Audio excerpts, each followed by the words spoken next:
Cette rencontre a permis aux responsables politiques d'évaluer la situation de la formation à la lumière des nouvelles dispositions encadrant les partis politiques au Gabon.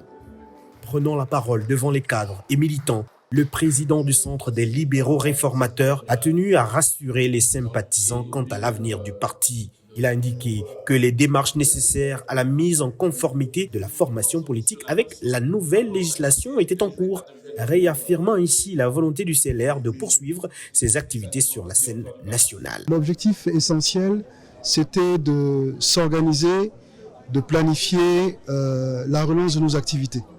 Donc après cette période d'observation, d'analyse, d'écoute, nous avons pris des résolutions. Ces résolutions ont été agréées par le directoire et leur mise en œuvre va passer par une nouvelle réflexion. Les membres du directoire ont également examiné le rapport d'activité couvrant la période 2022-2025.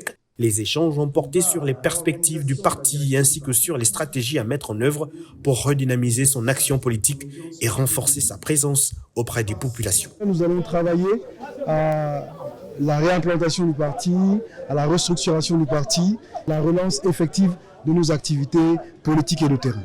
Tout en renouvelant son soutien au président de la République, Brice Clotaire Oligui Nguema, le CLR entend conserver son rôle de force de proposition dans le débat public. Nous sommes confortables à dire que nous le soutenons dans la poursuite des actions qu'il a mises en œuvre. Donc le CLR est toujours dans la continuité de ce qu'il a initié en termes de soutien au niveau de son Excellence, Monsieur le Président de la République. À travers cette réunion, le CLR affiche sa volonté de s'adapter aux nouvelles exigences du cadre politique national tout en préservant son identité et ses ambitions pour l'avenir.